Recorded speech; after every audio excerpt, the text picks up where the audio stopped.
Hello everyone. So matrix ও নির্ণায়ক অধ্যায়ে দুইটা পার্ট আছে, একটা হচ্ছে ম্যাট্রিক্স আর একটা হচ্ছে নির্ণায়ক। সো আজকে হচ্ছে যে নির্ণায়ক যে পার্টটা আছে আমরা ওইটা নিয়ে কথা বলবো, ওইটার হচ্ছে কিছু ম্যাথ সলভ করব। সো দেখো নির্ণায়কের ম্যাথ করতে গিয়ে আমরা হচ্ছে প্রথমে এই টাইপের একটা প্রবলেম পাই। সো এই টাইপের প্রবলেমগুলো কিভাবে সলভ করতে হবে আমি একটু বলি। যে নির্ণায়কের কিছু ধর্ম আছে। সো অনেকগুলা ধর্মের মধ্যে একটা ধর্ম হচ্ছে যে তোমার ধরো তুমি যদি প্রথম কলামের সাথে বাকি দুইটা কলামের কম্পোনেন্ট উপাদানসমূহ তুমি যোগ অথবা বিয়োগ করো, সেই ক্ষেত্রে কিন্তু তোমার নির্ণায়কের মানের কোনো চেঞ্জ হবে না। অথবা তুমি এটা রোর ক্ষেত্রেও করতে পারো। ধরো তুমি এই যে ফার্স্ট যে রো আছে সেই ফার্স্ট রোর সাথে, এটা তুমি যে কোনো রোর সাথে করতে পারো। আমি এটা উদাহরণ দিয়ে বোঝাচ্ছি। সো ফার্স্ট রোর সাথে তুমি বাকি যে দুইটা রো আছে ওই রো গুলো কি করতে পারো, রো এর কম্পোনেন্ট গুলো যোগ করতে পারো, সেই ক্ষেত্রেও নির্ণায়কের মানের কোনো চেঞ্জ হবে না। তাহলে আমরা এই ম্যাথটা সলভ করতে গিয়ে হচ্ছে যে বেশ কয়েকটা নিয়ম শিখবো। চলো আমরা এই ম্যাথটা করি।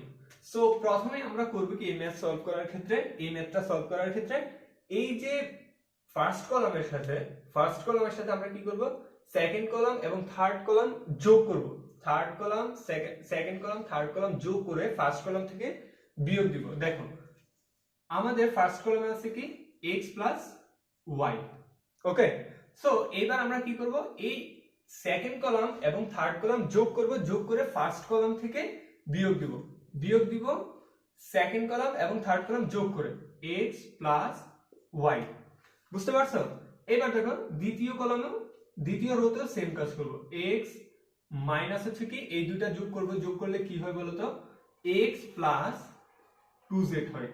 তারপর দেখো y minus y plus 2z হয়। আশা করি বুঝতে পারতেছো। তারপর বাকি যে দুইটা কলাম আছে সেগুলো আগের মতোই থাকবে। x প্লাস z, তারপর হচ্ছে z, তারপর y প্লাস z। এবার দেখো এখানে x প্লাস y থেকে x প্লাস y বাদ গেলে হচ্ছে 0 আসে। এখানে কি আসে? 0 আসে। তারপর x থেকে হচ্ছে যে x প্লাস 2z বাদ দিলে হচ্ছে যে মাইনাস 2z থাকে, আর এখানেও মাইনাস 2z থাকে। আশা করি তোমরা যোগ বিয়োগ করতে পারো। সো এখানে হচ্ছে যে বাকি লাইনগুলো তার মতোই থাকবে, x প্লাস z, তারপর y প্লাস z। এখন দেখো এখানে কিন্তু আমরা মাইনাস 2z টা কি নিতে পারি, কমন নিতে পারি। কমন নেওয়ার ক্ষেত্রে যে কোনো একটা রো অথবা একটা কলাম আমরা কি করে নিব, বেছে নিব।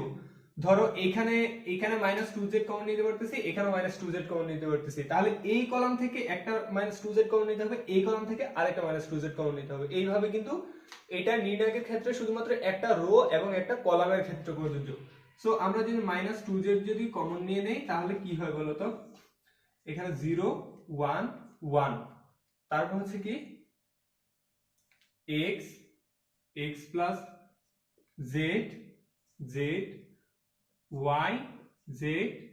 y plus z। এখন তুমি এটাকে কি করতে পারো, তোমার নির্ণায়কের একটা ধর্ম আছে, সেটা হচ্ছে যদি ধরো এইরকম একটা তোমার কাছে নির্ণায়ক আছে 0 0 1 a b c d e f। এই যে এই ফরম্যাটটা দেখো, এই ফরম্যাটটা একটু নোটিস করো, 0 0 1 এই ফরম্যাট যদি তোমার কাছে থাকে সেই ক্ষেত্রে হচ্ছে যে তোমার এই যে রোটা এবং 1 যে কলামে আছে এই কলামটা কি যাবে, বাদ যাবে। বুঝছো? থাকবে কি a b d e। So আমরা এখন হচ্ছে যে এখানে দেখো 0 1 1 আছে, তো আমরা এইটাকে কি করতে পারি, এইটাকে হচ্ছে যে আমরা 0 0 1 এ ট্রান্সফার করব। কিভাবে করব আমি একটু দেখাই। প্রথমে হচ্ছে আমরা একটা কলাম থেকে আরেকটা কলাম বিয়োগ দিব, একটা রো থেকে আরেকটা রো কি করব, আমরা বিয়োগ দিব। দেখো এখানে আমাদের হচ্ছে মাইনাস 2z হচ্ছে আমাদের কমন আছে, মাইনাস 2z কি আছে, কমন আছে। তারপর আছে কি 0 1। দেখো আমরা হচ্ছে সেকেন্ড যে কলামটা আছে, সেকেন্ড যে রোটা আছে এটাকে আমরা 0 বানাবো। তাহলে কি করব, সেকেন্ড রো থেকে দেখো সেকেন্ড রো থেকে থার্ড রোটা আমরা বাদ দিই। যদি বাদ দেই মানে এই 1 থেকে যদি এই 1 বাদ দেই তাহলে কিন্তু 0 আসতেছে। তাহলে আমরা কি করব, সেকেন্ড রো থেকে থার্ড রো কি করব, বাদ দিব। তাহলে 1 - 1 a1 থাকবে, a1 1 এর মতো থাকবে। তারপর এখানে কি আছে, x আছে। তারপর এখানে কি আছে, x plus Z, x plus Z. এখন দেখো আমরা কিন্তু সেকেন্ড রো থেকে, এখানে সেকেন্ড রো থেকে থার্ড রো বাদ দিয়েছি, তাহলে এইখানেও বাদ দিতে হবে, এখানেও বাদ দিতে হবে সেম। তাহলে এখানে x প্লাস জেড থেকে জেডটা বাদ দিব, জেডটা বাদ দিব। তারপর হচ্ছে জেড জেড এর মতো আছে। তারপর হচ্ছে এখানে কি আছে, y আছে। তারপর জেড, আচ্ছা জেড থেকে হচ্ছে যে y প্লাস জেডটা বাদ যাবে।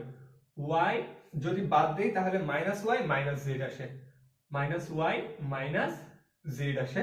তারপর হচ্ছে নিচে y plus Z, y plus Z. এখন দেখো এইখানে আমরা একটা ফরম্যাট পাইছি, কি ফরম্যাট বলো তো?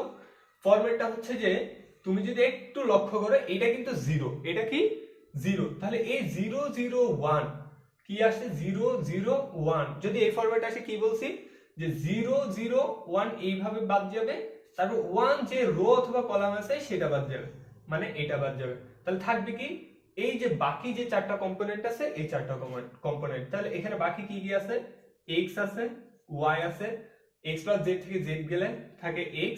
তারপর হচ্ছে যে তোমার z minus y minus z থেকে এটা হলে থাকে হচ্ছে যে y। ওকে, মানে z থেকে y minus z minus y minus z বাদ দিলে ওইটা থাকে। তাহলে এখানে মাইনাস 2z। এবার তুমি বিস্তার করে দাও। বিস্তার কিভাবে করে, প্রথম হচ্ছে যে এইটা এইভাবে ক্রস গুণন করবা, তারপর হচ্ছে যে এটা এইভাবে ক্রস গুণন করবা, ঠিক আছে? তাহলে x, তাহলে কি হয় দেখো, x এবং মাইনাস y গুণ করলে কি হয়, মাইনাস xy। ওকে, মাইনাস xy। তাহলে মাইনাস xy মাইনাস কি, দেখো এই ক্রস গুণন করে এটার সাথে এইটা গুণ করে তোমার মাইনাস দিতে হবে কি, এই গুণফলটা, এই গুণফল থেকে এই গুণফল বিয়োগ দিতে হবে।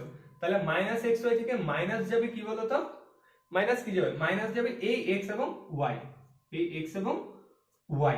ওকে, তাহলে এখন দেখো মাইনাস 2z, এখানে কি আসতেছে, মাইনাস 2xy, মাইনাস 2xy আসতেছে না? এইবার বলো এটা আর এটা গুণ করলে কি হয়, এটা আর এটা গুণ করলে হয় 4xyz। এইটাই হচ্ছে আমাদের আনসার। বুঝতে পারছো? আমি একটু প্রথম থেকে আবার বলি, যে এই টাইপের প্রবলেম যদি আসে আমরা কি করব, যে কোনো একটা রোর সাথে, যে কোনো একটা রোর সাথে অথবা যে কোনো একটা কলামের সাথে বাকি যেই রো এবং কলাম আছে সেগুলো ভাগ অথবা যোগ অথবা বিয়োগ করব। দেন কি করব, যোগ বিয়োগ করে আমাদের একটা ফরম্যাট আসবে। থার্ড যে কাজটা করবে সেটা হচ্ছে যে 0 0 1 0 0 1 এই ফরম্যাটে নেওয়া। এটা যে কোনো ম্যাট্রিক্সের ক্ষেত্রে আমরা এই কাজটা একটু করার ট্রাই করব। 0 0 1 ফরম্যাটে নিব, তাহলে হচ্ছে যে আমাদের নির্ণায়কের ম্যাথগুলো সলভ করতে খুবই ইজি হবে। সো এই 0 0 1 ফরম্যাটে আমরা নিছি, তোমার হচ্ছে যে সেকেন্ড কলাম থেকে সেকেন্ড রো থেকে থার্ড রো বাদ দিয়ে ওই ফরম্যাটে নেওয়ার পর হচ্ছে যে আমাদের হচ্ছে এই চারটা কম্পোনেন্ট থাকে। তারপর হচ্ছে আমরা নির্ণায়কের নিয়ম অনুসারে হচ্ছে যে ক্রস গুণন করে দিছি, করে দেওয়ার পর হচ্ছে যে আমাদের আনসার চলে আসে। সো এইভাবে কিন্তু তোমরা খুব সহজেই এই নির্ণায়কের ম্যাথগুলো সলভ করতে পারো। আশা করি বুঝতে পারছো।